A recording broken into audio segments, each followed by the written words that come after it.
Hello dear student. तो आप सभी का हमारे जेनेटिक्स के वन शॉट वीडियो में एक बार फिर से बहुत बहुत स्वागत है। तो अब हम करेंगे जेनेटिक्स चैप्टर का फुल रिवीजन। यहाँ पे हम pre Mendelian genetics, Mendelian genetics, post Mendelian genetics, genetics के जो इम्पोर्टेंट टर्म्स हैं, रेशियो है, मेंडल के बारे में, रीडिस्कवरी के बारे में, लिंकेज के बारे में, प्लियोट्रॉपी के बारे में, है ना, हार्डी बीनबर्ग इक्विलिब्रियम हो गया, मेंडेलियन डिजीज हो गया, सबके बारे में रिवाइज करेंगे। उम्मीद करता हूँ कि आपने जो कोर्स के अंदर जेनेटिक्स पढ़ाया गया है वहाँ से जेनेटिक्स पढ़ी होगी, डीपीपी सॉल्व करी होगी और ऑडियो नोट भी सुनी होगी। तो ये रिवीजन पर्पज के लिए है। अगर हो सकता है आप हमारे कोर्स में ना एनरोल हो, क्योंकि ये यूट्यूब पे भी जा रहा है वीडियो, यूट्यूब से कभी भी हटाई जा सकती है। हाँ, जो कोर्स में है, ऐप पे इनरोल है, उनको ये पीडीएफ मिल जाएगी, डाउनलोड करके प्रिंट भी आप ले सकते हो। बाकी जो फ्री स्टूडेंट है यूट्यूब पे ये वीडियो देख रहे हैं तो भाई नोट्स कर लेना। अगर आप पहले कभी जेनेटिक्स पढ़े हुए हो, थोड़ा बहुत बेसिक क्लियर है, तो रिवीजन में हेल्प करेगा। अगर कभी नहीं पढ़े होगे तो लगेगा अरे कितना तेज चल रहे हैं विशाल सर, थोड़ा धीरे धीरे बताइए। तो ये रिवीजन है, वन शॉट वीडियो है, तो हमको सारा जेनेटिक्स एक ही वीडियो में कवर करना है, तो थोड़ा तेज चलेंगे, है ना। बिल्कुल हाँ, बाकी जितने भी चैप्टर हैं 20-21 चैप्टर ऐप पे ऑलरेडी वन शॉट डाला गया है। न्यू बैच में नहीं डाला गया। न्यू बैच में तो अभी एक एक पढ़ेंगे, जब कंप्लीट हो जाएगा सारा तब हम रिवीजन करेंगे, वहाँ पे पढ़ाई जाएगी। इधर ये जो ओल्ड बैच है ना, उन स्टूडेंट के लिए है। तो यूट्यूब पे अगर आप न्यू बैच के स्टूडेंट देख रहे हो तो कोई दिक्कत नहीं, देख सकते हो। आगे जब जेनेटिक्स पढ़ाएंगे तो और अच्छे से आएगा। चले आगे। हाँ भाई, लाइक कर देना वीडियो को। ठीक, चलो एक एक करके देखेंगे, आपको अच्छा लगेगा। तो यहाँ पे हम जेनेटिक्स में क्या क्या पढ़ते हैं, हम पढ़ते हैं हेरिडिटी और वेरिएशन के बारे में। यानी एक कैरेक्टर एक पीढ़ी से दूसरी पीढ़ी में कैसे ट्रांसफ़र होता है, और जो कैरेक्टर है उसमें कितनी सिमिलरिटी है कितनी डिसिमिलरिटी है, हम वेरिएशन के बारे में बात करते हैं, है ना। तो genetics is all about study of heredity and variation. यानी कोई बच्चा पैदा होता है तो कहते हैं ना, देखो चेहरा मम्मी से मिल रहा है कि पापा से मिला, अरे आंखें देखो कितनी प्यारी है, इसके मम्मी से आंखें मिल रही है। तो it's all about genetics, genetic makeup. Genotype phenotype जानते हो ना, कि भूल गए? जानते हो ना, मेंडल ने मटर के पौधे को लिया था। तो genetics term given by William Bateson 1905। Very very important fact. ये हायर एग्जामिनेशन जो यूपीएचएससी का हुआ था ना, वहाँ पे ये क्वेश्चन पूछा हुआ था। तो ये याद कर लेना, बैटसन ने जेनेटिक्स टर्म दिया था 1905 में। अच्छा चलो, एक आध क्वेश्चन मैं पूछते चलूंगा। आप बताओ बायोलॉजी टर्म किसने दिया था? ये याद है? हेरिडिटी का मतलब होता है कैसे होता है ट्रांसमिशन कैरेक्टर का from the parent to offspring, heredity बोलते हैं। वेरिएशन, अगर कोई कैरेक्टर है, जैसे मान लो पापा की आंखों का कलर एकदम ब्राउन है, तो बच्चों में वो किस तरीके का, मतलब देखो एक होता है कैरेक्टर और एक होता है ट्रेट। कैरेक्टर जब हम बोलते हैं, मान लो आंखों का कलर, और ट्रेट है तो कितना उसमें वेरिएशन है, मतलब कितने तरीके का कलर हो सकता है, तो वो उसे ट्रेट कहते हैं। आगे हम देखेंगे। देखो, genetics is all about study of heredity and variation, है ना। स्टार लगाऊंगा जो आपको याद करना है। फादर ऑफ एक्सपेरिमेंटल जेनेटिक्स है टी एच मॉर्गन। इन्होंने किसके ऊपर एक्सपेरिमेंट किया था पता है ना? ड्रोसोफिला के ऊपर। तो ये आप याद कर लेना, fruit fly. Father of human genetics है आर्चीबाल्ड गैरार्ड, ये सब याद करना है। फादर ऑफ न्यूरोस्पोरा जेनेटिक्स है बीडल, है ना। न्यूरोस्पोरा इसको माइकोटीना का मेंबर है, इसी का यूज करके बीडल एंड टैटम ने 1944 या 48 है, इसे आप देख लेना, one gene one enzyme hypothesis दिया था। यानी इन्होंने बताया था कि एक जीन है वो एक ही एंजाइम बनाएगा, एक ही काम करेगा फॉर द यूकैरियोट, है ना। फादर ऑफ साइटोजेनेटिक्स जो है सट्टन एंड बायवेरी ने क्रोमोसोमल थ्योरी ऑफ इनहेरिटेंस भी दिया था, ये मत भूलना।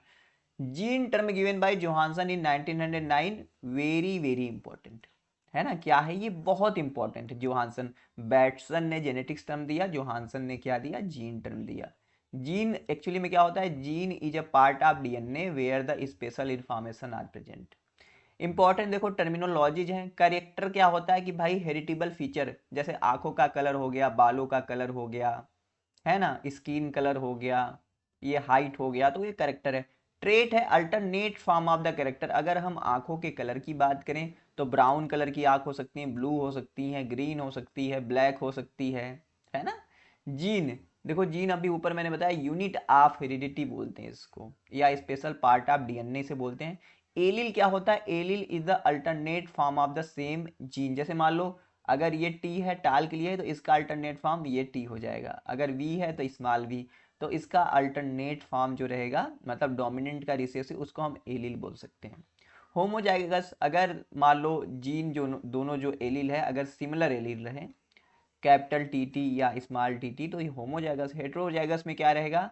एक रहेगा आपका डोमिनेंट, एक रहेगा रिसेसिव, लेकिन जब हम क्रॉस कराएंगे तो F1 जनरेशन में हमारा डोमिनेंट वाला ही एक्सप्रेस करेगा, तो इसे हम लॉ ऑफ डोमिनेंस बोलते हैं। आगे देखेंगे ना। होमोजाइगस हेट्रोजाइगस पता चल रहा है ना।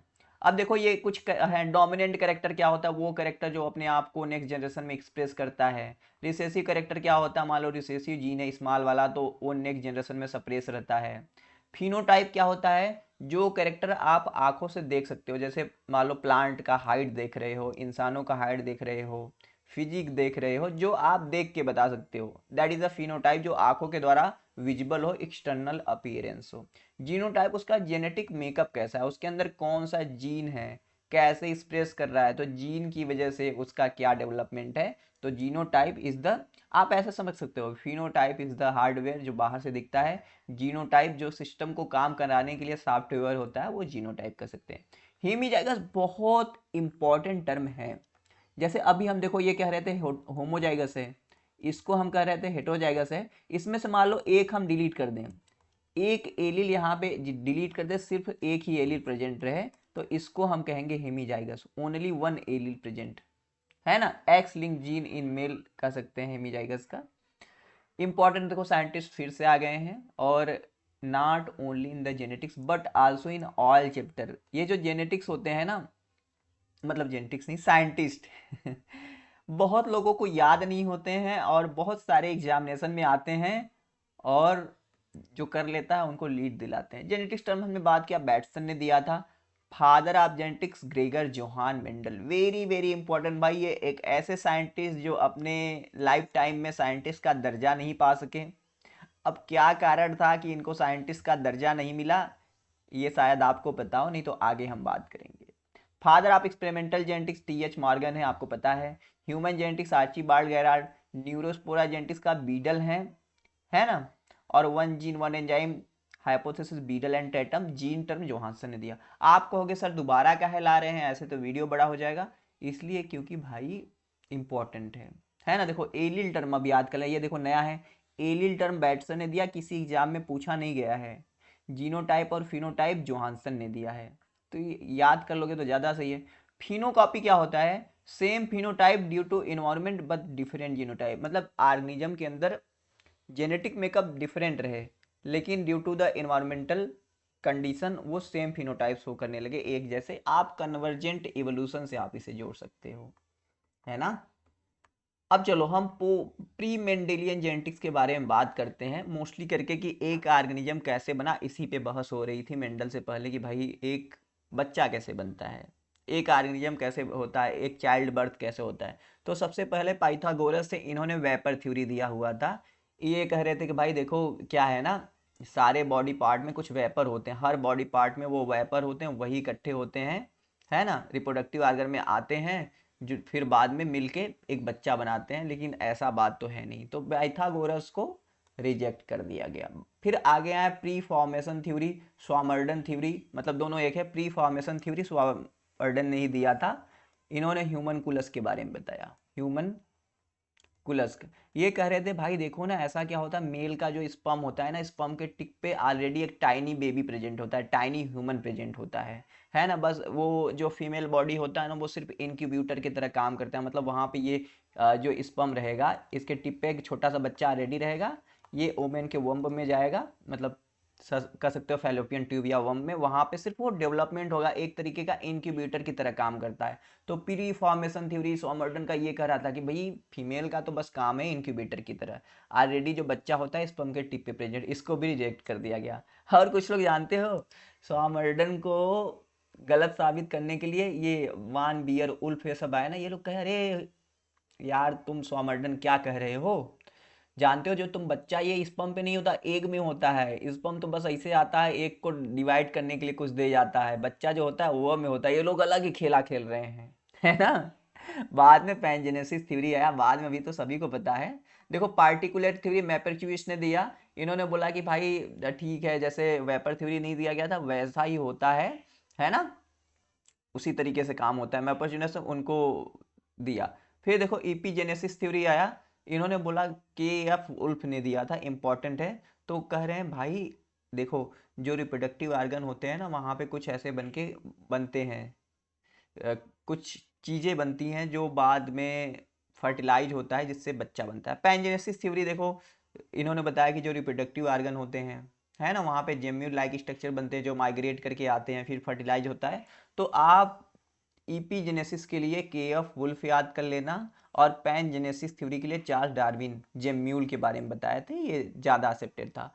होमनक्यूलस थ्योरी अभी हमने ऊपर बात किया था, डिस्कवरी ऑफ गैमिट, है ना, sperm discovered by Leeuwenhoek. Leeuwenhoek ने सिर्फ स्पर्म नहीं, बैक्टीरिया, आरबीसी, स्पर्म, प्रोटोजोआ, ये सब भी डिस्कवरी किया था। इनके बुक का नाम याद है क्या?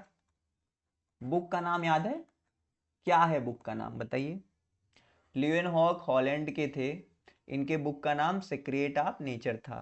माइक्रोग्राफिया रॉबर्ट हुक के बुक का नाम था, है ना। एक देखो डिस्कवर किया गया था कॉल अर्नेस्ट वान बियर के द्वारा, तो ये भी याद करना। अब देखो लैमार्किज्म, ये लैमार्क ने दिया था, theory of inheritance of acquire character, use and disuse का थ्योरी, तो इसका वैलिड एविडेंस मिला नहीं, तो इसको भी डिस्कार्ड कर दिया गया था। बाद में देखो लैमार्क क्या कह रहे थे भैया आप जिस आर्गन का, जिस मतलब अपने हाथ का, जैसे लोहार रहते हैं ना, वो ज़्यादा यूज करते हैं तो उनका एक हाथ मोटा होता है। जिराफ जो होते हैं अपने खाने तक पहुंचने के लिए गर्दन लंबी करते हैं। तो ये फिर ना विजमान आए, इन्होंने क्या किया ना, इन्होंने चूहे का 21 पीढ़ी तक पूंछ काट के देखा, तो अगली पीढ़ी में और लंबी पूंछ है। इनके हिसाब से, मतलब लेमार के हिसाब से वो पूंछ गायब हो जानी चाहिए थी, लेकिन गायब होने की जगह वो और बड़ी हो रही थी। तो जर्म प्लास थ्योरी आई स्टोरी में, और विजमान ने कहा कि भाई ऐसे ही कैरेक्टर जो जर्म सेल में रहते हैं वही एक पीढ़ी से दूसरी पीढ़ी में जाते हैं, सोमैटिक सेल वाले नहीं जाते हैं। ठीक है, आगे चलते हैं, ग्रेगर जोहान मेंडल के बारे में बात करते हैं। तो फादर ऑफ जेनेटिक्स हैं भाई, बताइए आपको।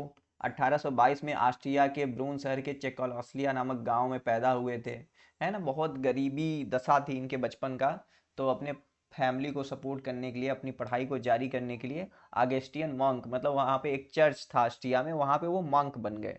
तो वहाँ पे देखो तीन चार काम थे, मतलब तीन काम इनको सजेस्ट किए गए थे। ये कहानी है कुछ इस तरीके से कि भाई या तो आप कपड़े धो साफ सफाई करो, या तो आप चलो खाना बनाओ, या तो आप सब्जी उगाओ। तो मेंडल कहे कि भाई देखो हमको तो खाना वाना बनाने आता नहीं है, और कपड़े उपड़े देखो मैं धोऊंगा नहीं, है ना, मैं खेती करता हूँ, है ना। तो उन्होंने मटर के पौधे लगाए और हाइब्रिडाइजेशन का एक्सपेरिमेंट 1856 से शुरू करे, ये याद कर लेना आप।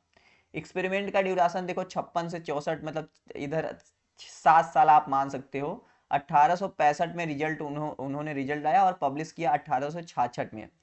34 वैरायटी आप पी पे काम किए थे, 1884 में मर भी गए थे। अब देखो मरे क्यों थे, क्योंकि इनको किडनी डिजीज हो गई थी, वे ब्राइट डिजीज, ये एग्जाम में आएगा नहीं लेकिन जानते रहना।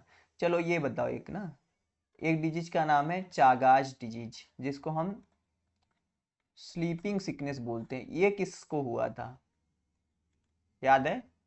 अरे इन्हीं के कंपटीटर भाई, डार्विन को। डार्विन जब गए थे गैलोपागस आइलैंड पे ना, जब वहाँ पे geographical distribution of the finches पंछी के ऊपर स्टडी कर रहे थे, तो इनको एक कीड़ा था जंगल में, ट्राइटोमा नाम था उसका, उसने काट लिया था, तो इनको डिजीज हो गया। डार्विन को आए भैया, सोते ही रहते थे, लेकिन उन्होंने एक किताब सोते सोते लिख डाला, the origin of species bye means of natural selection. और यही किताब का इतना मतलब क्रेज हो गया उस टाइम पे कि भाई ये जो हमारे मेंडल साहब थे, इनके काम को कोई देखा ही नहीं, सब अनदेखा कर दिया। मेंडल इधर उधर घूमते रहे कि भाई देखो हमने भी काम किया है, ये करेक्टर, ये जीनोटाइप, ये फिनोटाइप, ये रेशियो।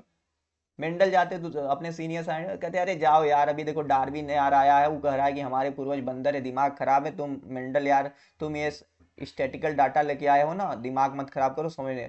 तो ऐसे ही मेंडल घूमते टहलते ना नौगेली के पास पहुंचे। कहानी सुनो। नौगेली के पास पहुंचे, नौगेली कहे यार ये मेंडल है तो अच्छा इंसान है ना, थोड़ा इसको ना काम बहुत अच्छा किया, अगर ये पब्लिश हो जाएगा तो काम बिगड़ जाएगा। तो नागली ने इसको दे दिए, इनको दे दिए लबलब का सीड। एक लबलब करके प्लांट होता है जहाँ पे पॉलीजेनिक कैरेक्टर प्रेजेंट होते हैं, है ना, ओवरलैकिंग कैरेक्टर प्रेजेंट होते हैं। तो वहाँ पे मेंडल ने एक्सपेरिमेंट किया, हेराकियम का सीड दिया था, तो वहाँ पे मेंडल असफल रहे। ठीक है, तो ये सब चीज़ें थी। मेंडल 1884 में मर गए। फिर 1900 के दौरान क्या हुआ कि ह्यूगो ड्रीवीज आए, सेमार्क आए, और कौन आए, कार्ल कोरेंस। तो इन्होंने मेंडल ये ना जेनेटिक्स का रीडिस्कवरी किया, अलग अलग इंडिविजुअल स्टडी किया, और उन्होंने देखा कि यार ये सब काम तो 1866 के दौरान ही मेंडल कर चुके हैं, मेंडल बता रहे थे, लेकिन मेंडल को कोई जाना पहचाना नहीं। अब ये देखो मेंडल ने पी प्लांट को क्यों चूज किया, क्योंकि बहुत सारे कंट्रास्टिंग करेक्टर थे, है ना, 7 पेयर ऑफ कंट्रास्टिंग करेक्टर या 14 करेक्टर, बहुत शॉर्ट शॉर्ट लाइफ टाइम था, है ना, इजी कल्टीवेशन था, लार्ज नंबर ऑफ ऑफस्प्रिंग थे, नेचुरली सेल्फ पॉलिनेटेड था, आर्टिफिशियल क्रॉस पॉलिनेशन कर सकते थे। यहाँ पे इन्होंने बैगिंग करते थे, है ना, और क्या करते थे, रिमूव कर देते थे स्टिग्मा को ना, मतलब एंथर वंथर को। और सबसे बड़ा था कि यहाँ पे जो भी मेंडल ने कैरेक्टर लिया ना, एक कैरेक्टर को एक टाइम पे लिया, मतलब एक कैरेक्टर को एक टाइम पे लेके स्टडी किया, तो उनको लिंकेज नहीं मिला। नहीं तो अगर 2-3 कैरेक्टर लेके स्टडी करते ना, तो वहाँ पे लिंकेज आ जाता, फिर मेंडल काम नहीं कर पाते। देखो, रीडिस्कवरी के लिए कार्ल कोरेंस, ह्यूगो ड्रीबीज, सिरमार का, इन्होंने इंडिपेंडेंटली वर्क किया और रीडिस्कवरी कर लिया था। देखो यही हमने बताया ना कि भैया डार्विन की थ्योरी की वजह से साइंटिस्ट बिजी रहे, डार्विन की थ्योरी में स्टैटिकल अप्रोच रहा जो कि उस समय लोग समझ नहीं पा रहे थे। और मेंडल का आइडिया ना उस टाइम से बहुत आगे था, उस समय लोगों का दिमाग नहीं किया था। Publish in less popular general, Mendel ने जिस जनरल में पब्लिश किया था वो बहुत कम पॉपुलर था और लोग उतना पढ़े नहीं। मेंडल के 7 कंट्रास्टिंग कैरेक्टर कौन कौन है, और कौन है जो डोमिनेंट है, और कौन है जो रिसेसिव है, ये आपको याद करना होगा, है ना। देखो ये जो ग्रीन वाला है ये डोमिनेंट है और नीचे वाला रिसेसिव। तो सबसे पहला कैरेक्टर इन्होंने दिया था स्टेम हाइट का कैरेक्टर। 4 क्रोमोसोम पे लोकेटेड थे, ये सारे कैरेक्टर जो लिए थे 4 क्रोमोसोम पे लोकेटेड थे, 1347 का 1347, है ना। तो स्टेम हाइट में टाल जो था डोमिनेंट था, ड्वार्फ जो था रिसेसिव था। फ्लावर कलर में देखो वायलेट डोमिनेंट था और वाइट रिसेसिव था। ठीक है, फ्लावर पोजीशन में ये वाला लोग कंफ्यूज होते हैं। फ्लावर पोजीशन एक्जियल जो है देखो ये डोमिनेंट है, डोमिनेंट एक्जियल, और टर्मिनल जो है ये रिसेसिव है। पोर्ट सेट में देखो इन्फ्लेटेड होता है, कंस्ट्रिक्टेड होता है ना। पोर्ट कलर में देखो ग्रीन डोमिनेंट था, येलो रिसेसिव था। सीट शेप में राउंड और विंकल सीट कलर था, येलो ग्रीन, है ना। तो आपसे क्वेश्चन कुछ इस तरीके से पूछेगा कि भाई सीड से रिलेटेड कितने कैरेक्टर थे मेंडल के, फ्लावर से रिलेटेड कितने कलर थे, वो आपको निकालना पड़ेगा। अब देखो मेंडल ने अपने लाइफ टाइम में 3 लॉ दिए थे, और तीनों लॉ का कहीं ना कहीं एक्सेप्शन है, और सब हर जगह लागू होने वाला लॉ है लॉ ऑफ सेग्रीगेशन, जो यूनिवर्सली प्रूवन है। तो मेंडल का पहला लॉ ऑफ डोमिनेंस ये कहता है कि भैया जब आप पेरेंट्स का क्रॉस कराते हो ना, होमोजाइगस पेरेंट्स का क्रॉस कराते हो, मान लो ऐसे करके, एक मान लो एक होमोजाइगस डोमिनेंट और होमोजाइगस रिसेसिव पेरेंट्स का क्रॉस कराते हो, तो F1 जनरेशन में क्या आता है, सिर्फ डोमिनेंट एलील ही अपने आप को एक्सप्रेस करता है, रिसेसिव वाला नहीं करता है। तो इसमें क्या आएगा, ये वाला आएगा। फिर कह रहा है लॉ ऑफ सेग्रीगेशन दूसरा कह रहा है कि भाई जब आप F1 प्रोजेनी का जब आप सेल्फ क्रॉस कराते हो, तो नेक्स्ट जनरेशन में जो होते हैं एलील अपने आप को सेग्रीगेट कर देते हैं, है ना। एलील क्या होते हैं, सेग्रीगेट हो जाता है, 1:1 का रेशियो यहाँ पे आता है। एक आता है प्योर टॉल, एक आता है हेट्रोजाइगोस टॉल, और एक आता है रिसेसिव डॉर्फ, है ना। तो F1 प्रोजेनी का जब आप क्रॉस कराओगे तो गैमिट अपने आप को अलग कर लेते हैं, प्यूरिटी ऑफ गैमिट भी इसे कहा जाता है। लॉ ऑफ इंडिपेंडेंट असॉर्टमेंट, तो ये एक तरीके का डाई हाइब्रिड क्रॉस का एग्जाम्पल है। यहाँ पे कहता है कि भाई जब आप 2 पेयर ऑफ कंट्रास्टिंग कैरेक्टर को लेके क्रॉस कराते हो, तो यहाँ पे जो जीन होते हैं, एलील होते हैं, वो किसी के साथ पेयर बना सकते हैं और इंडिपेंडेंटली असॉर्ट हो सकते हैं। तो ये आपको याद कर लेना। एक्सेप्शन क्या है भाई, देखो एक्सेप्शन जो है इनकम्प्लीट डोमिनेंस एक्सेप्शन है, को डोमिनेंस लिंकेज और नॉन डिस्टिंक्शन। तो ये दोनों जो है ये डोमिनेंस के एक्सेप्शन है, डोमिनेंस के। और ये लिंकेज जो है ये डाइहाइब्रिड क्रॉस का एक्सेप्शन है, डाइहाइब्रिड का। और नॉन डिस्टिंक्शन जो है प्योरिटी ऑफ गैमिट का एक्सेप्शन है, ये आप याद कर लेना, प्योरिटी ऑफ गैमिट वाला एक्सेप्शन है ये।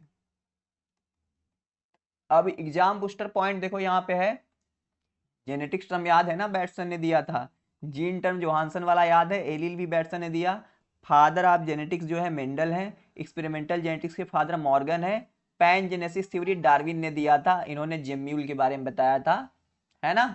जर्म प्लास्ट थ्योरी विजमान याद है, ईपी जेनेसिस वुल्फ ने बताया था। मेंडल ने अपना रिजल्ट कब पब्लिश किया, 1866 में। रीडिस्कवरी 1900 में हुआ। प्योरिटी ऑफ गैमेट को लॉ ऑफ सेग्रीगेशन बोलते हैं। 7 कंट्रास्टिंग कैरेक्टर यानी 7 पेयर कैरेक्टर लिए थे पी के अंदर, पाइजम सैटिवम के अंदर, है ना। रिवीजन कर लो भाई, genetics, father of genetics, experimental genetics, gene term, allele, germ plasm theory, pangenesis, epigenesis. Pea के ऊपर एक्सपेरिमेंट 1856 से 1864 के ऊपर। रीडिस्कवरी कब हुआ और लॉ कब था, है ना।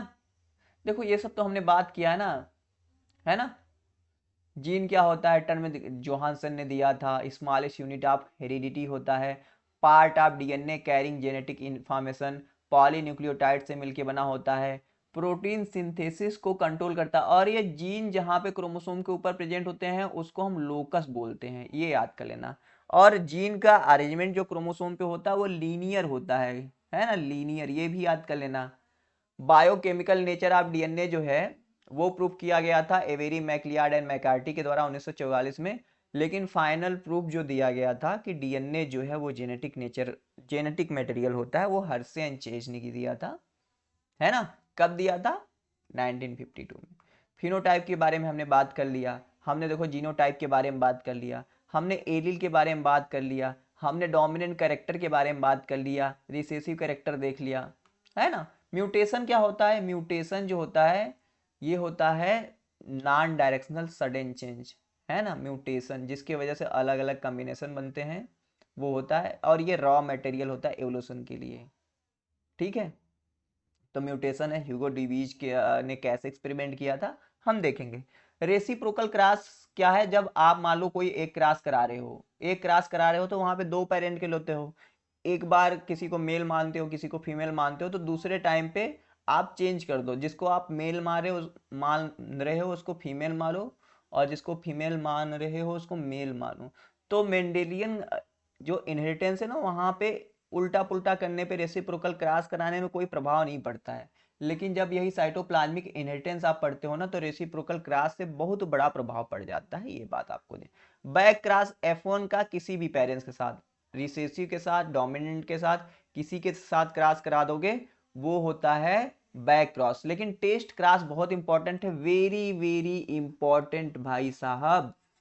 टेस्ट क्रॉस F1 का क्रॉस हम हमेशा कराते हैं रिसेसिव पेरेंट के साथ, और ये टेस्ट क्रॉस कराया जाता है कि भाई जो हमारा पेरेंट्स है वो होमोजाइगस है या हेट्रोजाइगस है, ये पता करने के लिए। जैसे समझो ना, आपके पास ब्लैक कलर का एक बिल्ला है, बिल्ला जानते हो ना, कैट।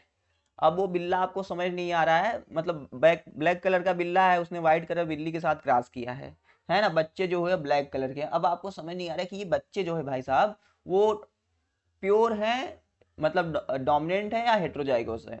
तो आप उनको क्या करो, व्हाइट कलर की बिल्ली के साथ क्रॉस करा दो। अगर अगले जनरेशन में सारे ब्लैक आ रहे हैं तो समझ लो कि भाई ये प्योर था, अगर व्हाइट आ रहे हैं तो समझ लो कि क्या है, हेट्रोजाइगोट वाला था। समझ गए, हाँ चलो।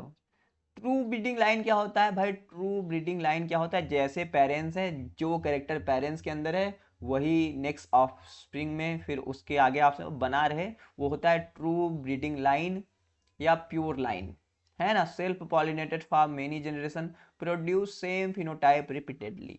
पुनेट स्क्वायर क्या होता है, क्रॉस कराने के लिए भाई ऐसे करके बना लेते हैं ना, जैसे मान लो ये आपके पास है जीन, आपको कराना है इसमें क्रॉस, तो ऐसे करके हम स्क्वायर बनाते हैं ना, ऐसे करके इधर रख देते हैं टीटी, इधर रखते हैं टीटी, फिर यहाँ पे टीटी आ जाता है, इधर इधर ई वाला टीटी आता है, इधर ये आता है, ऐसे करके बनाते हैं। तो पुनेट स्क्वायर ये है। मोनो हाइब्रिड क्रॉस जब हम one pair of contrasting character को लेके क्रॉस कराते हैं, मोनो हाइब्रिड क्रॉस कराते हैं। पी जनरेशन का मतलब होता है भाई पेरेंट्स जनरेशन, है ना, पेरेंट्स का क्रॉस। और F1 का मतलब होता है फर्स्ट फीलियल जनरेशन। क्या है ये याद कर लेना, इसको बोलते हैं F1 यानी first filial generation, filial generation, है ना। F2 मतलब सेकेंड फीलियल जनरेशन, ठीक है। मोनो हाइब्रिड क्रॉस, देखो ये बहुत इंपॉर्टेंट है। मोनो हाइब्रिड क्रॉस का जीनोटिपिक रेशियो जो होता है 1:1 होता है, फिनोटिपिक रेशियो 3:1 होता है, ये याद कर लेना। मोनो हाइब्रिड क्रॉस से recessive character disappear in F1, reappear in F2, character do not blend और basis of the Mendel law. मतलब कह रहा है ना कि जब हम मोनो हाइब्रिड क्रॉस या लॉ ऑफ डोमिनेंस को देखते हैं, जब हम पेरेंट्स का क्रॉस कराते हैं तो F1 जनरेशन में भाई रिसेसिव कैरेक्टर अपीयर ही नहीं होता, तो इससे प्रूफ होता है लॉ ऑफ डोमिनेंस काम कर रहा है। लेकिन जब हम F1 जनरेशन का क्रॉस कराते हैं तो F2 जनरेशन में वो कैरेक्टर जो है रिसेसिव वाले रीअपीयर होते हैं, यानी यहाँ पे लॉ ऑफ सेग्रीगेशन काम कर रहा है, सेग्रीगेशन। और यहाँ पे कैरेक्टर ब्लेंड नहीं होते हैं, यानी यहाँ पे इनकम्प्लीट डोमिनेंस नहीं काम कर रहा है, और यही बेसिस है। देखो फर्स्ट लॉ ऑफ डोमिनेंस क्या कहता है, in heterozygous condition only dominant allele express. Example जब आप क्रॉस कराओगे तो F1 जनरेशन में देखो सारे टाल आएंगे, टाल mask dwarf character, dwarf trade not last only hidden. जब F2 जनरेशन आप देखोगे ना वहां पे ड्वार्फ करेक्टर वापस आ जाता है। लॉ ऑफ सेग्रीगेशन क्या कहता है, लॉ ऑफ सेग्रीगेशन कहता है allele separate during gamete formation, each gamete receive only one allele, है ना, ये वाला आ गया। डायहाइब्रिड क्रॉस के बारे में देखो, ये थोड़ा इंपॉर्टेंट है। अगर आप देखो मेंडेलियन इनहेरिटेंस पढ़ रहे हो तो इसको बहुत अच्छे से करने की जरूरत है, न्यूमेरिकल भी आता है और पढ़ना भी है। तो जब हम डायहाइब्रिड क्रॉस के बारे में बात करते हैं तो cross involving two pair of contrasting character. तो एग्जांपल इसमें सीड शेप लेते हैं, सीड शेप के लिए राउंड हो सकता है, रिंकल्ड हो सकता है, सीड कलर येलो या ग्रीन। तो देखो यहाँ पे मान लो राउंड येलो, है ना, राउंड येलो और ग्रीन रिंकल लेके क्रॉस कराते हैं तो F1 जनरेशन में सारे राउंड येलो आते हैं।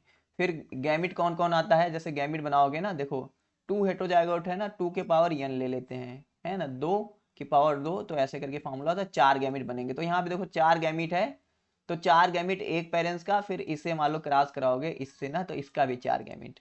तो इधर आप देखोगे ना तो 8 करके ऐसे खाने बनेंगे, है ना। F2 जनरेशन में देखो करवा रहे हैं। तो फिनोटिपिक रेशियो आप देखोगे ना ये आएगा, येलो राउंड आएगा 9, येलो ब्रिंकल्ड आएगा 3, ग्रीन राउंड आएगा 3 और ग्रीन ब्रिंकल्ड आएगा 1, है ना। थर्ड ला देखो ये है ला ऑफ इंडिपेंडेंट असॉर्टमेंट, कुछ इस तरीके से। और जीनोटिपिक रेशियो बहुत जरूरी है, ये वाला याद करना, 1:1, 2:4, 1:1 ऐसे करके याद कर लो, है ना। हाँ ट्राई हाइब्रिड क्रॉस भी होता है, वो अलग चीज है, आपको डाई हाइब्रिड तक पढ़ना है ना। देखो शॉर्टकट फार्मूला है मोनो हाइब्रिड का, फिनोटिपिक 3:1 होता है, जीनोटिपिक 1:1 होता है, डाई हाइब्रिड में फिनोटाइप रेशियो 9:3:1 होता है, ठीक है। जीनोटाइप ये होता है। फार्मूला देखो, नंबर ऑफ गैमेट निकालना, 2 के पावर n निकाल सकते हो, है ना। Just I am coming back getting a call, ठीक, फिर कंटिन्यू करते हैं। ओके अब हम बात करेंगे हाइब्रिड विगर के बारे में, या इसको हम बोलते हैं टेक्निकली हाई हेट्रोसिस, है ना। जीएच सन ने इसके बारे में बताया था। इसमें क्या होता है कि जब हम F1 पेरेंट्स का क्रॉस कराते हैं ना, जो हमारा प्रोजेनी बनता है जो एक्चुअली में हाइब्रिड होता है, तो वो ना अच्छा होता है, ताकतवर होता है पेरेंट से, सुपेरियर देन पेरेंट होता है। तो ये आपको याद रखना है कि हेट्रोसिस या हाइब्रिड विगोर का मतलब होता है कि superiority of the progeny than the parents. GH सन ने इसके बारे में बताया था। एक क्वेश्चन पूछता है कि भाई हाइब्रिड विगोर या हेट्रोसिस का लॉस कैसे होता है, तो जब इनब्रीडिंग डिप्रेशन होता है, यानी जब आप क्लोजली क्रॉस कराते हो, इनब्रीडिंग कराते हो, तब इसके वजह से होता है। पीवाईक्यू मास्टर पॉइंट देखो कुछ इस तरीके से हैं, जीन टर्म किसने दिया, एलियन टर्म किसने दिया, म्यूटेशन क्या होता है, टेस्ट क्लास याद कर लेना है, रेशियो आपको याद कर लेना है ना, जीनोटाइप का फिनोटाइप का, ठीक है। लाभ सेग्रीगेशन में क्या होता है, हाइब्रिड विगोर टर्म क्या देता है। वन शॉट रिवीजन भी कुछ इस तरीके से आप कर सकते हो, gene term, allele term, mutation, test cross, Punnett square, dihybrid, monohybrid, segregation, most important ratio देखो यहाँ पे दिया गया है कुछ, ये देखो फिनोटाइप रेशियो है, ये जीनोटाइप रेशियो है, किसका? मोनोहाइब्रिड क्रॉस का। और ये फिनोटाइप है डाईहाइब्रिड का, और ये जीनोटाइप है, ठीक, कुछ इस तरीके से। पोस्ट मेंडेलियन जेनेटिक्स पे चलें तो यहाँ पे हम बात करेंगे, देखो लिखा गया है इनकम्प्लीट डोमिनेंस के बारे में, को डोमिनेंस के बारे में और प्लियोट्रॉपी के बारे में। इनकम्प्लीट डोमिनेंस क्या हमको बताता है कि जब भी हम पेरेंट्स का क्रॉस कराते हैं तो F1 जनरेशन में हमको डोमिनेंट कैरेक्टर ना मिलके ना हमको क्या मिलता है, इंटरमिक्स कैरेक्टर मिलता है, ब्लेंडिंग कैरेक्टर मिलता है, इसलिए इसको हम ब्लेंडिंग इनहेरिटेंस बोलते हैं। ठीक है, इसका जीनोटिपिक और फिनोटिपिक रेशियो जो होता है दोनों 1:1 होता है। कोडोमिनेंस में क्या होता है, यहाँ पे हमको जब हम पेरेंट्स का क्रॉस कराते हैं ना F1 जनरेशन में, ना हमको डोमिनेंट कैरेक्टर मिलता है ना हमको इंटरमिक्स कैरेक्टर मिलता है, लेकिन हमको साइड बाई साइड कैरेक्टर मिलता है। कहीं पे आप देखोगे ना, कहीं आपको डोमिनेंट कैरेक्टर एक्सप्रेस किए हुए देखेगा, कहीं रिसेसिव वाला। प्लियोट्रॉपी क्या कहता है, प्लियोट्रॉपी कहता है भाई यहाँ पे ये ऐसा इनहेरिटेंस जहाँ पे एक जीन ना मल्टीपल फिनोटाइप को कंट्रोल करता है, मल्टीपल इफेक्ट दिखाता है प्लियोट्रॉपी। तो कुछ इस तरीके से, चलो डिटेल में देखते हैं। मेंडल के लॉ के एक्सेप्शन को पोस्ट मेंडेलियन जेनेटिक्स कहते हैं। जैसे इसमें क्या क्या आता है, जैसे जीन इंटरेक्शन पढ़ते हैं, लिंकेज एंड क्रॉसिंग ओवर पढ़ते हैं, पॉलीजेनिक इनहेरिटेंस पढ़ते हैं, मैटरनल इनहेरिटेंस बोलते हैं। वेरी वेरी इंपॉर्टेंट, सही बता रहा हूँ, जेनेटिक्स में ना ये जितने टॉपिक हैं ये हैं मोस्ट इंपॉर्टेंट। हाँ बेसिक ही, अगर आप देखो बेसिक अगर जानते हो तो बहुत अच्छा रहेगा। जीन इंटरेक्शन क्या होता है, देखो नॉर्मली अभी हम one gene one enzyme hypothesis के बारे में बात किए। जीन इंटरेक्शन में क्या होता है, ढेर सारे जीन एक दूसरे के साथ इंटरेक्ट करके एक कैरेक्टर को कंट्रोल करते हैं। प्लियोट्रॉपी देखिए ना, एक जीन है एक से ज्यादा कैरेक्टर को कंट्रोल कर सकता है, लेकिन जीन इंटरेक्शन में या एलील इंटरेक्शन में सेम जीन के एलील के बीच इंटरेक्शन रहेगा। एक जीन के अलग अलग एलील रहेंगे, आपस में इंटरेक्ट करेंगे और अलग अलग कैरेक्टर को करेंगे। देखो यहाँ पे कौन कौन आता है, जैसे इनकम्प्लीट डोमिनेंस आ जाएगा। देखो इंट्राजेनिक है ना, अभी हम ये इंट्राजेनिक इंटरेक्शन है, एलिलिक इंटरेक्शन, अभी हम इंटर भी देखेंगे, ये सेम के बीच रहेगा, है ना। इंट्राजेनिक अलग होता है, इंटरजेनिक अलग होता है। तो इनकम्प्लीट डोमिनेंस, को dominance, multiple allele, pleiotropy, lethal gene, तो ये तो दोनों एक ही के अंदर आ जाते हैं। अब देखो ये इंटरजेनिक है ना, डिफरेंट जीन के बीच इंटरेक्शन रहता है। इंटरजेनिक में क्या होता है, डिफरेंट जीन के बीच इंटरेक्शन होता है। The best and most important, ये आपको याद कर लेना है। इपीस्टैटिस में डोमिनेंट इपीस्टैटिस का रेशियो 12:3:1, रिसेसिव का 3:9:3:4, complementary gene very very important 9:7, duplicate gene 15:1, inhibitory gene 13:3, polymeric gene 9:6:1, है ना। अगर मॉडिफायर जीन एक्शन या कोलैबोरेशन के बारे में बात करें तो ये भी 9:3:3:1 होता है। ठीक है भाई, इनकम्प्लीट डोमिनेंस के बारे में देख लेते हैं कि भाई जब F1 में इंटरमीडिएट फिनोटाइप अपीयर होता है, डोमिनेंट वाला नहीं। कार्ल कोरेंस ने इसके बारे में खोजा था 1909 में, मीराबिली जलापा या स्नैपड्रैगन करके प्लांट था। कोई एरिल कंप्लीटली डोमिनेंट नहीं होता इनकम्प्लीट डोमिनेंस में, इसको हम ब्लेंडिंग इनहेरिटेंस भी बोलते हैं। एग्जाम्पल जो है देखो, मीराबिली जलापा जिसको 4 ओ क्लॉक प्लांट बोलते हैं, और स्नैपड्रैगन भी है, कुत्तपुष भी बोलते हैं इसको, है ना। देखो यहाँ पे क्या है, जब हम रेड फ्लावर कैपिटल आर को इस वाइट फ्लावर के साथ क्रॉस कराते हैं तो F1 जनरेशन में लॉ ऑफ डोमिनेंस के हिसाब से रेड फ्लावर आना चाहिए कैपिटल आर स्मॉल आर, लेकिन यहाँ पे देखो पिंक फ्लावर आ रहा है ना। तो ये है ब्लेंडिंग इनहेरिटेंस, जिसको हम इनकम्प्लीट डोमिनेंस बोल रहे हैं। F2 में देखोगे तो F2 में क्या रेशियो आएगा, एक रेड आएगा, दो आएगा पिंक और एक आएगा वाइट। तो जीनोटिपिक भी देखोगे 1:1 आएगा, और फिनोटिपिक भी देखोगे 1:1। तो मोस्ट इंपॉर्टेंट पॉइंट है, इनकम्प्लीट डोमिनेंस में जो होता है जीनोटिपिक रेशियो फिनोटिपिक रेशियो के बराबर होता है। को डोमिनेंस में देखो क्या है, उसको मत छुओ, उधर जाओ भाई, एक बच्चा है मेरे पास में, रिकॉर्ड कर रहा हूँ, मुझे देख रहा है। चलो चलते हैं। डिफिनीशन, दोनों एलील F1 में इक्वली एक्सप्रेस करते हैं इन द कोडोमिनेंस, कोई ब्लेंडिंग नहीं होता। जब हम रोन कलर कैटल को हम रोन कलर कैटर इसका एग्जांपल है। जब रेड और वाइट का क्रॉस कराते हैं ना, रोन कलर आता है। एबीओ ग्रुप सिस्टम भी है, जब ए और बी का क्रॉस होता है तब भी दोनों अपने आप को प्रेजेंस करते हैं। तीसरा देखो सिकल सेल ट्रेट भी है, नॉर्मल और सिकल आरबीसी टुगेदर करते हैं तो वो भी यही आता है।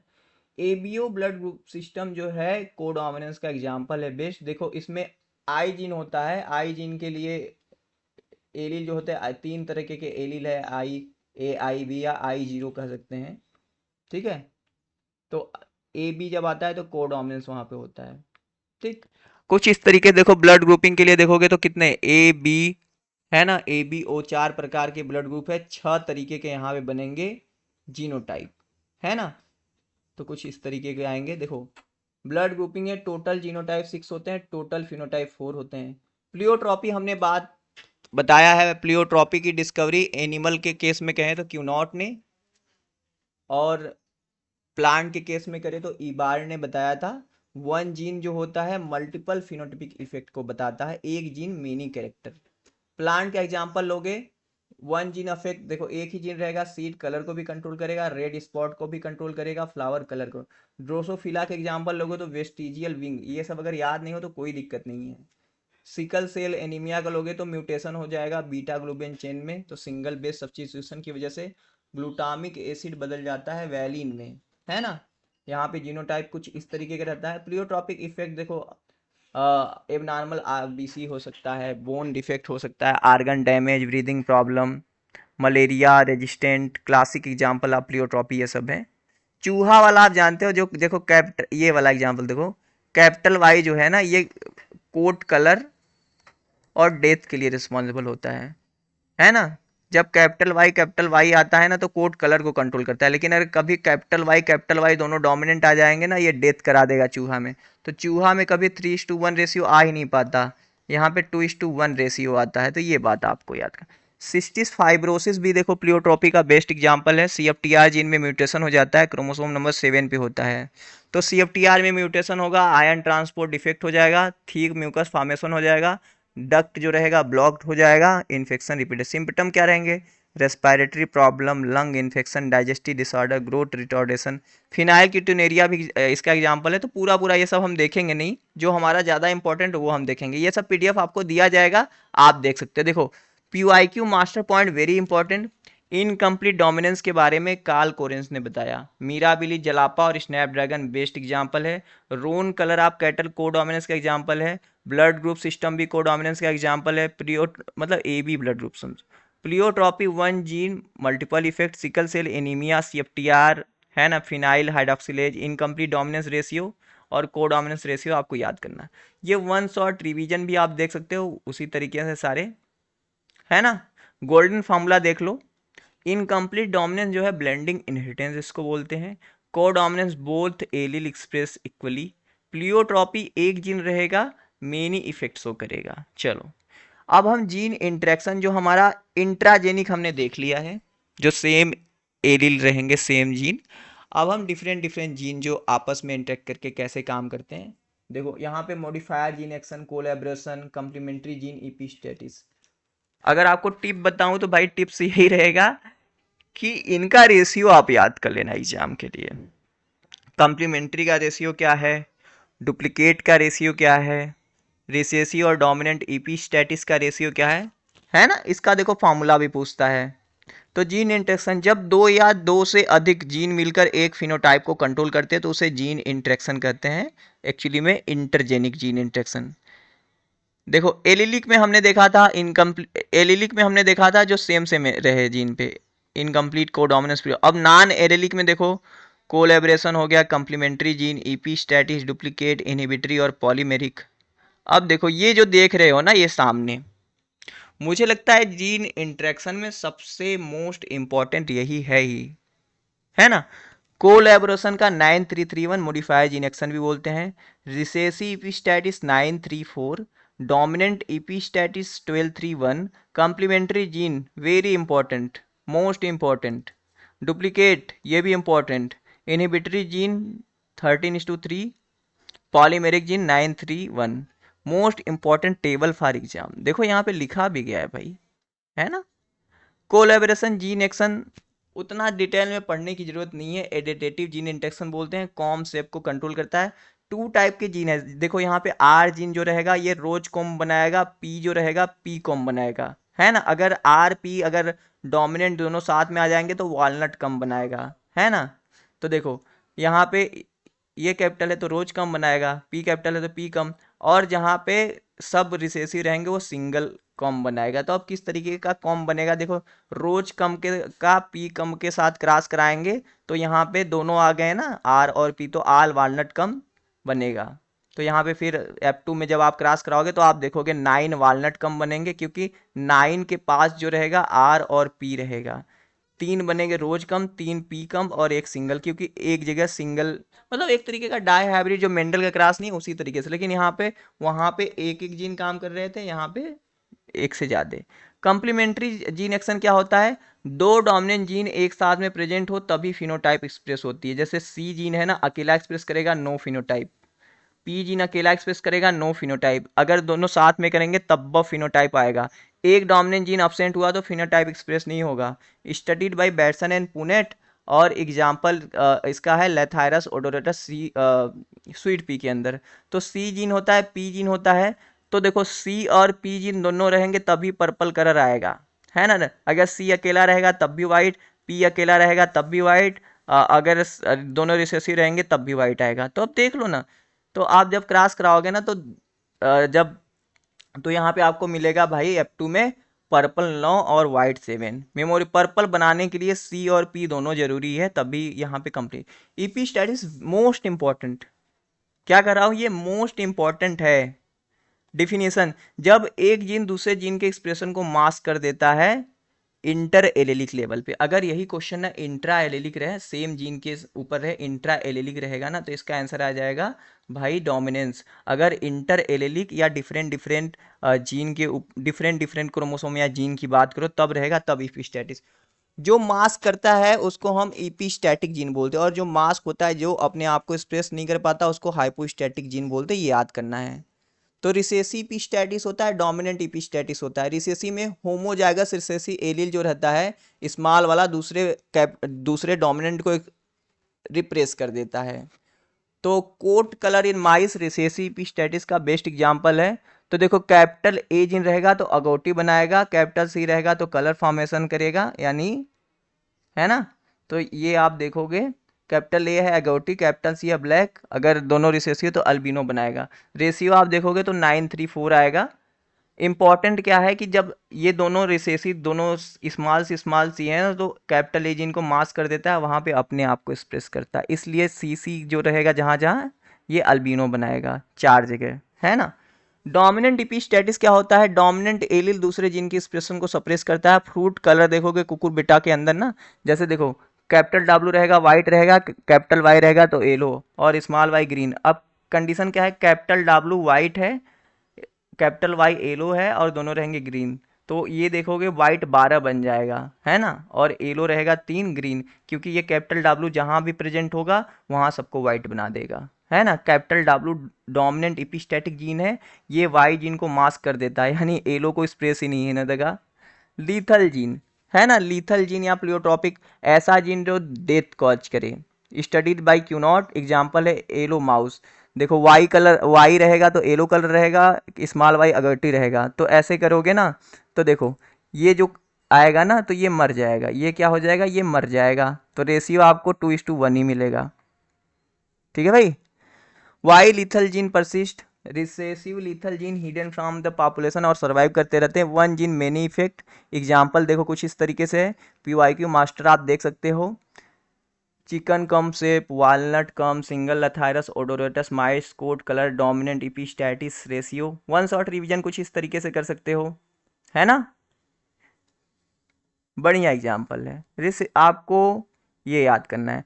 गोल्डन रेशियो ट्रिक देखो फिर से वही आ गया है, इंपॉर्टेंट है इसलिए बता रहा हूं। कोलैबोरेशन के लिए 9:3:3:1, कॉम्प्लीमेंट्री के लिए 9:7, रिसेसिव इपिस्टैटिस के लिए 9:3:4, डोमिनेंट इपिस्टैटिस के लिए 12:3:1, लीथल जीन 2:1, देखो चिकन की बात करें तो कोलैबोरेशन 9331, स्वीट पी की बात करें तो कम्प्लीमेंट्री जीन एक्शन 9:2 से, माउस की बात करें तो अगौटी कलर माउस जो है 934, पंपकिन की बात करें तो 1231, येलो माउस की बात करें तो ऐसे करके आप बता सकते हो। अब हम बात करेंगे polygenic inheritance, chromosomal theory, linkage and crossing over. तो इसमें जो है लिंकेज और क्रॉसिंग ओवर बहुत जरूरी है, ये है मोस्ट इंपॉर्टेंट। क्या है ये? मोस्ट इंपॉर्टेंट है। तो पॉलीजेनिक इनहेरिटेंस क्या होता है? जब एक कैरेक्टर को दो या दो से अधिक जीन मिलकर कंट्रोल करे और हर एक डोमिनेंट एलील फिनोटाइप में एडिटेटिव इफेक्ट देता है तो उसे पॉलीजेनिक इनहेरिटेंस कहते हैं। और यहाँ पे सिर्फ जीन ही कंट्रोल नहीं करता, यहाँ पे इन्वायरमेंट भी कंट्रोल करता है। जैसे मान लो एक कैपिटल वाई जीन है तो ये 2 सेमी किसी प्लांट को बढ़ा रहा है, तो यहाँ पे अगर 3 रहे तो 2×3 = 6 हो जाएगा, एडिटेटिव इफेक्ट देगा यहाँ पे, है ना। मान लो कि कोई, मान लो ये बी कलर है, इससे क्या होता है, कोई ब्लैक कलर का मान लो कैरेक्टर बन रहा है, अगर यहाँ पे 5 बी रहे, 5 बी रहे और एक स्मॉल बी रहे तो 5 की वजह से ये एकदम डार्क ब्लैक हो जाएगा। तो ये होता है पॉलीजेनिक। इसको हम क्वांटिटेटिव इनहेरिटेंस भी बोलते हैं, मल्टीपल फैक्टर इनहेरिटेंस भी बोलते हैं, कंटिन्यूअस वेरिएशन भी बोलते हैं, ब्लेंडिंग भी बोलते हैं। कैरेक्टरिस्टिक क्या है? Many gene control one character, each dominant allele contribute equally, environment भी इफेक्ट भी होता है, कंटिन्यूअस वेरिएशन प्रोड्यूस करते हैं, बेल शेप्ड का कर्व यहाँ पे आता है, मेंडेलियन डिसकंटिन्यूअस पैटर्न नहीं होता है, मतलब मेंडेलियन इनहेरिटेंस यहाँ पे नहीं होता। एग्जांपल देखो क्या क्या है, वेरी वेरी इंपॉर्टेंट एग्जांपल ना पॉलीजेनिक का। ह्यूमन स्किन कलर हो गया पॉलीजेनिक का एग्जाम्पल। देखो कोई काला रहेगा, मतलब कोई ऐसे करके काला कहना सही नहीं है, कोई मान लो गोरा रहता है, कोई कम गोरा, कोई उससे गोरा, है ना, गेहुआ कह दो भाई। चलो, ह्यूमन के आंखों का कलर हो गया, ह्यूमन हाइट हो गया, आईक्यू हो गया, वाइट कर्नल कलर हो गया, maize cob length, body weight, sperm count, बहुत हैं पॉलीजेनिक इनहेरिटेंस के एग्जाम्पल। देखो ह्यूमन स्किन कलर को सीबी डेवनपोर्ट ने स्टडी किया था, 3 जीन इन्वॉल्व थे, capital A B C, total 3 gene pair थे। तो देखो अगर सारे जीन एकदम डोमिनेंट रहे तो डार्केस्ट स्किन आएगा और सारे रिसेसिव रहेगा तो लाइटेस्ट स्क्रीन आएगा, इंटरमीडिएट बहुत आते हैं तो इंटरमीडिएट कलर आता है। Important point, number of dominant allele increase होगा तो स्किन डार्कनेस भी इंक्रीज होगा, है ना। F2 में आप देखोगे कुछ इस तरीके का डिस्ट्रीब्यूशन आएगा, 3 जीन पेयर है। वाइट कर्नल कलर के ऊपर नेल्सन एहले ने स्टडी किया था, तो यहाँ पे R1 R2 और R3 जीन कंट्रोल कर रहे थे तो रेड कर्नल आ रहा था जब सारे डोमिनेंट थे, रिसेसिव हुए तो वाइट कर्नल आया, बाद में जब आप देखोगे पिंक कर्नल कर्नल आ रहा था। इंपॉर्टेंट फॉर्मूला कुछ तरीके से है, पॉलीजेनिक फॉर्मूला ये भी आप लगा सकते हो। पेनिट्रेंस और एक्सप्रेसिविटी बहुत बहुत इंपॉर्टेंट टर्म है penetrance. Penetrance of individual showing phenotype among this carrying genotype, है ना। पेनिट्रेंस यानी कोई जीन है, मान लो 100 लोगों में कोई पार्टिकुलर जीन प्रेजेंट है, मलेरिया का जीन है, कोई पार्टिकुलर जीन है, तो 100 इंडिविजुअल के में से कितने इंडिविजुअल में वो जीन अपने आप को एक्सप्रेस कर रहा है, पेनिट्रेंस। मतलब 100 लोगों में वो जीन कितने लोगों में, 100 इंडिविजुअल है म्यूटेंट जीन, 80 सो डिजीज, पेनिट्रेंस 80% आ गया, यही चीज है ना। पेनिट्रेंस मतलब कितने लोगों में वो जीन एक्सप्रेस। अब एक्सप्रेसिविटी है तो भाई 80 लोगों में एक्सप्रेस कर रहा है अगर वो जीन, तो ऐसा तो नहीं 80 लोगों में बराबर, मतलब उतना ही उसका एक्सप्रेशन उतना ही लेवल वो एक्सप्रेस कर रहा है। तो डिग्री कितना है पेनिट्रेंस का, डिग्री इंटेंसिटी क्या है, जैसे डिजीज सब में है पर सिवियरिटी डिफरेंट है, ये एक्सप्रेसिविटी है ना, डिफरेंस। पेनिट्रेंस का मतलब होता है पॉपुलेशन लेवल पे, माने अगर कोई जीन है तो अगर 1000 लोगों में जीन है तो कितने लोगों में वो अपने आप को एक्सप्रेस कर रहा है। एक्सप्रेसिविटी है तो इंडिविजुअल लेवल पे उसका क्या प्रभाव पड़ रहा है ना। लैपटॉप का भाई बैटरी भी जा रही है, लगा लेता हूँ फिर कंटिन्यू करते हैं, है ना। वेट, अरे भाई नहीं हो रहा है क्या रिकॉर्ड? अच्छा, हो रहा है, मुझे लगा नहीं हो रहा है। ठीक है, अब हम चलते हैं आगे, क्रोमोसोमल थ्योरी ऑफ इनहेरिटेंस के बारे में देखते हैं। यानी क्रोमोसोम कैसे इनहेरिटेंस में टेक पार्ट करता है, क्रोमोसोम के ऊपर क्या होता है ये। तो क्रोमोसोमल थ्योरी ऑफ इनहेरिटेंस जो है वो सट्टन एंड बावेरी ने दिया था, ये आपको याद करना है, ये एग्जाम में पूछा जाता है ना। Verified chromosomal of theory of inheritance को TH मॉर्गन ने किया था ड्रोसोफोला एक्सपेरिमेंट करके। मेन पॉइंट क्या है, जीन क्रोमोसोम पे लोकेटेड होते हैं, chromosome is the heredity unit, या इसको क्रोमोसोम को हम व्हीकल ऑफ हेरिडिटी भी बोलते हैं। मियोसिस में सेग्रीगेशन होता है कब, मियोसिस में सेग्रीगेशन होता है जिसको हम क्रॉसिंग ओवर कर सकते हैं पैकेटीन में। इंडिपेंडेंट असॉर्टमेंट क्रोमोसोम मूवमेंट से एक्सप्लेन होता है, गैमिट हैप्लॉइड होते हैं, हमेशा ये याद रखना आपको। लिंकेज क्या है, अब देखो one of the most important topic है ना लिंकेज। सेम क्रोमोसोम पे प्रेजेंट जीन एक साथ इनहेरिट होने की टेंडेंसी दिखा, जैसे मान लो ये एक क्रोमोसोम है, अगर ये पास पास जीन रहेंगे सेम क्रोमोसोम पे रहेंगे ना, तो ये क्रोमोसोम जाएगा अलग अलग, जब इसका सेग्रीगेशन होगा मेटाफेज में मूवमेंट होगा ना, मतलब एनाफेज में, तो ये जीन चाहेंगे कि भाई हम एक साथ ट्रांसफर हो जाए। इस फेनामेना को लिंकेज कहते हैं। और लिंकेज देखो ये फॉर्मूला याद कर लेना कि linkage is always inversely proportional to crossing over, है ना। अगर जीन पास पास रहेंगे क्रोमोसोम पे तो लिंकेज ज्यादा होगा, क्रॉसिंग ओवर कम होगा। अगर क्रोमोसोम पे जीन दूर दूर रहेंगे तो लिंकेज कम होगा, क्रॉसिंग ओवर ज्यादा होगा, ये याद कर लेना। डिस्कवरी जो है लिंकेज की किए थे बैटसन एंड पुनेट एक्सपेरिमेंट करके, स्वीट पी जिसको हम लेथायरस ओडोरेटस के बारे में बोलते हैं, है ना। और कॉन्सेप्ट आगे बढ़ाया था टीएच मॉर्गन ने। देखो कैरेक्टरिस्टिक क्या है, लिंक्ड जीन क्लोज टुगेदर होते हैं, इंडिपेंडेंट असॉर्टमेंट को वायलेट करते हैं, यानी इनका लिंकेज होगा तो इंडिपेंडेंट असॉर्टमेंट का ये भैया लिंकेज एक्सेप्शन ही है, पता ही है। वेरिएशन कम करते हैं, पेरेंटल कॉम्बिनेशन को प्रिजर्व करते हैं। कपलिंग फेज, डोमिनेंट एलिल एक क्रोमोसोम पे और रिसेसिव एलिल दूसरे क्रोमोसोम पे होते हैं तो कपलिंग फेज इसको बोलते हैं। रिजल्ट पेरेंटल टाइप मोर बनते हैं, रिकॉम्बिनेशन लेस होता है, रेशियो कपलिंग का 7:1:1:7 आता है। रिपल्सन में क्या होता है, एक क्रोमोसोम पे डोमिनेंट और रिसेसिव दोनों होते हैं, दूसरे पे रिसेसिव और डोमिनेंट होता है। एग्जांपल ये है टेस्ट क्रॉस रेशियो 1:7:7 ये आता है। क्रॉसिंग ओवर क्या होता है, होमोलागस क्रोमोसोम के नॉन सिस्टर क्रोमेटिड के बीच जेनेटिक मटेरियल एक्सचेंज होना, यानी क्रोमोसोम के आर्म टूट के एक का दूसरे पे दूसरे का पहले पे आ जाता है। पैकाटीन स्टेज पे होता है, very very important, prophase first के पैकाटीन सब स्टेज पे क्रॉसिंग ओवर होता है। और ये विजिबल होता है डिप्लोटीन तक कि आज मेटा का फॉर्मेशन तब तक होता है टर्मिलाइजेशन एक्सेप्ट कि आज मेटा। इंपॉर्टेंस देखो क्या है इस क्रॉसिंग ओवर का, न्यू जीन कॉम्बिनेशन बनेंगे, जेनेटिक वेरिएशन आएगा, एवोल्यूशन होगा, जीन मैपिंग होगा, है ना। रिकॉम्बिनेशन फ्रीक्वेंसी आरएफ निकालना है तो भाई रिकॉम्बिनेशन टोटल प्रोजेनी इंटू 100 कर दोगे। इंपॉर्टेंट क्या है, मैक्सिमम रिकॉम्बिनेशन फ्रीक्वेंसी 100 मतलब 50% होगा, मिनिमम रिकॉम्बिनेशन फ्रीक्वेंसी 0%, यानी मैक्सिमम क्रॉसिंग ओवर जो होगा 50% होगा, और मैक्सिमम लिंकेज 100% हो सकता है ना। रिलेशन देखो, डिस्टेंस बढ़ेगा जीन के बीच क्रोमोसोम के ऊपर तो क्रॉसिंग ओवर बढ़ेगा, लिंकेज घटेगा। लिंकेज पैरामीटर देखो कुछ इस तरीके से है कि स्ट्रेंथ जो है, डिस्टेंस जितना ज़्यादा रहेगा जीन के बीच में उतना ही स्ट्रेंथ कम होगा लिंकेज का। डिस्टेंस ज़्यादा लिंकेज कम, डिस्टेंस कम लिंकेज ज़्यादा। मैक्सिमम लिंकेज 100% होता है, मेल ड्रोसोफिला के अंदर होता है क्योंकि वहाँ पे क्रॉसिंग ओवर नहीं होता। मिनिमल लिंकेज 0% होता है। लिंकेज ग्रुप, एक क्रोमोसोम के सभी जीन मिला के एक लिंकेज ग्रुप बनाते हैं। फॉर्मूला क्या है, number of linkage group is equal to number of haploid chromosome, है ना। मान लो हमारे हमारे पास 46 है तो लिंकेज ग्रुप देखोगे तो ऐसे करके उसका हाथ आधा हो जाएगा, 23 आ जाएगा। 23 लिंकेज ग्रुप, पी में 7 लिंकेज ग्रुप, में 10 लिंकेज ग्रुप, ऐसे करके आएगा।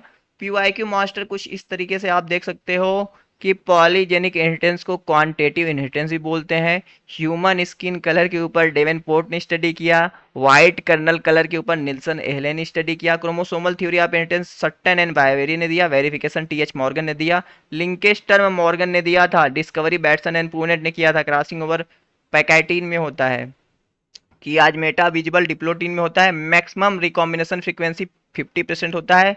लिंकेज ग्रुप निकालना है तो भैया हैप्लॉइड क्रोमोसोम नंबर से निकाल सकते हो। मेल ड्रोसोफिला में 100% लिंकेज देखा जाता है। 2 मिनट का रिवीजन कर लो जल्दी जल्दी, फिर हो सकेगा तो अगला जेनेटिक्स का हम आगे करेंगे, क्योंकि टाइम भी तो काफ़ी हो गया, लगभग 50-53 मिनट का।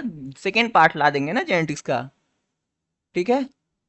हाँ, अब यूट्यूब पे आएगा या नहीं आएगा तो लाइक के ऊपर निर्भर करता है। 100 लाइक आ जाएगा तो यूट्यूब पे डाल देंगे, नहीं तो ऐप पे तो आता रहेगा। हाँ चलो रिवीजन कर लेते हैं। पॉलीजेनिक में मेनी जीन एडिटेटिव इफेक्ट होता है। स्किन कलर डेवेनपोर्ट ने स्टडी किया, वाइट कर्नल का स्टडी किया निल्सन एले ने, है ना। क्लासेस देखोगे 2n+1 आएगा। क्रोमोसोमल थ्योरी सट्टन एंड बावेरी ने दिया। लिंकेज कुछ इस तरीके से है, क्रॉसिंग ओवर पैकेटीन में, कियाजमेटा डिप्लोटीन में। कल हम देखो लगभग जेनेटिक्स में हमने 10 लेक्चर पढ़ाया हुआ है, है ना, 10 या 11 शायद हो। तो हार्डी वीनबर्ग तक चलेंगे, sex determination, Barr body, dosage compensation, Mendelian disease, cytoplasmic inheritance, ये सब बचे हुए हैं। हाँ, कोर्स के अंदर तो सब कुछ पढ़ाया गया है। ये पीडीएफ हाँ दे दिया जाएगा ऐप के अंदर, डाउनलोड कर लेना। लेकिन अभी दूसरा पार्ट कल आएगा ना। 53-54 मिनट हो गया, रिवीजन का पर्पज है भाई, हमने करा दिया। अब आपका काम है इसको पढ़ना और याद करना। चलो मिलते हैं नेक्स्ट वीडियो में। थैंक यू फॉर वॉचिंग ना।